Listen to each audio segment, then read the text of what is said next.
మేష లగ్నంలో రాహుకేతుల కలయిక అంటే మేషంలో మనకి ముఖ్యంగా మనం గమనించినట్లయితే మేషంలో మనకి రాహు ఉండి సప్తమ స్థానంలో కేతు అన్నమాట. దీన్ని రాహుకేతుల కలయిక అంటూ ఉంటారు. అంటే రాహు మేషంలో మరియు కేతువు తులాలో ఉండడం అనేది జరుగుతూ ఉంటుంది. ఇది వ్యక్తికి సంబంధించినటువంటి భౌతిక కోరికల్ని, దూకుడు స్వభావాన్ని రాహు వల్ల కలగజేస్తూ ఉంటాడు. ఆధ్యాత్మిక అంతర్ముఖత్వానికి కేతువు కారకుడిగా చెప్పబడుతుంది. కాబట్టి ఈ మధ్య సంఘర్షణ అనేది మనకి చాలా విషయాలు మనం తెలుసుకోవచ్చు. ముఖ్యంగా లగ్నంలో రాహు సప్తమంలో కేతువు ఉంటే కెరీర్లో సంబంధంలో పెద్ద మార్పులు, ఆధ్యాత్మికంగా మేలుకొల్పులు ఇవన్నీ కూడా కలగజేస్తూ ఉంటుంది. మనకేంటంటే కేతు కర్మకు సంబంధించినటువంటి కారకుడు కాబట్టి గత జన్మ సంబంధించిన కర్మల్ని ఇక్కడ అనుభవించడానికి కూడా అవకాశం ఎక్కువగా ఉంటుంది. భవిష్యత్తు మీద ఆశల్ని పెంపొందిస్తూ ఉంటుంది. ఇది తీవ్రమైనటువంటి అనుభవాల్ని, అదేవిధంగా మానసికంగా తన యొక్క పరిమితిని మొత్తం కూడా తెలియజేస్తూ ఉంటుంది. మరి ఏదైతే ఈ యొక్క మేషలగ్నంలో మనకి కుజుడు పరిపాలిస్తూ ఉంటాడు, కుజుడు దీనికి అధిపతి మేషానికి. కాబట్టి కుజుడులో స్థానంలో ఈ యొక్క రాహువు ఉండటం వల్ల ఇక్కడ కుజుడు దూకుడుతనానికి కారకుడు. రాహు కలవడం వల్ల కొన్ని అసాధారణమైన కోరికలు, ఆశయాలు పెరుగుతూ ఉంటాయి. మన దగ్గర రూపాయి డబ్బు ఉంటే మన 10 రూపాయలు సంబంధించిన వస్తువు కొనాలటువంటి విషయాన్ని ఇక్కడ తెలియజేస్తూ ఉంటుంది. కేతువు తులారాశిలో ఉండటం వల్ల సంబంధాలు, భాగస్వాముల్లో చేసిన వ్యాపారంలో కొన్ని రకమైన ఇబ్బందులు, కానీ ఆధ్యాత్మిక విముక్తిని కలగజేస్తూ ఉంటాడు. ఆధ్యాత్మిక ముందుకు వెళ్ళడానికి ఇక్కడ మనకి ప్రేరేపిస్తూ ఉంటాడు. మరి ఈ యొక్క రాహుకేతువు యొక్క విషయానికి వచ్చినట్లయితే కెరీర్ విషయంలో పెద్ద విజయాన్ని, ఉన్నత స్థానాన్ని లభించిన వ్యక్తిగత జీవితంలో సంబంధాల గందరగోళాన్ని, మార్పుల్ని వస్తూ ఉంటాయి.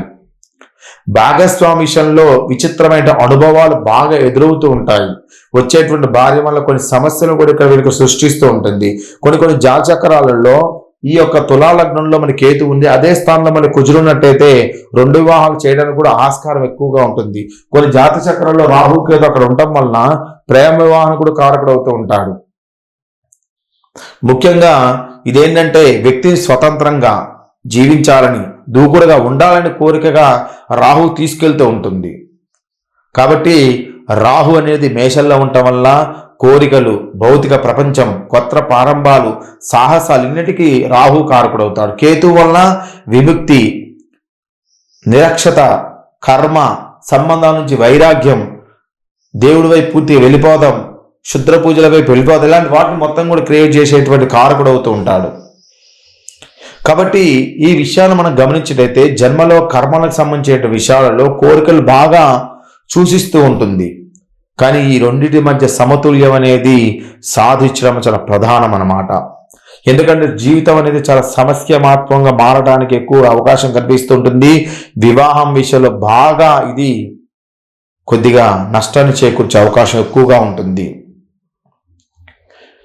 ఏదైతే ఈ యొక్క లగ్నంలో రాహు సప్తమంలో కేతు ఉన్నప్పుడు మనకి కొన్ని రకాల సర్పదోషాలు కూడా ఇక్కడ ఏర్పడుతూ ఉంటాయి.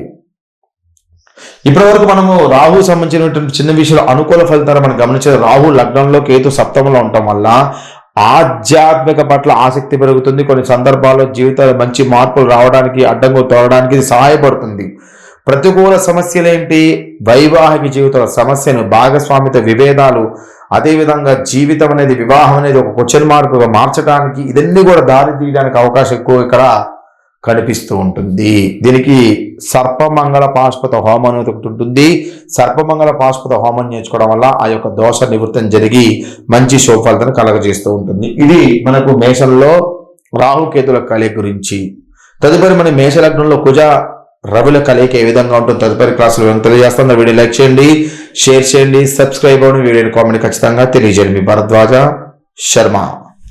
Welcome to Learn Astro and Devotional Bhakti. Please subscribe our channel, get live videos daily.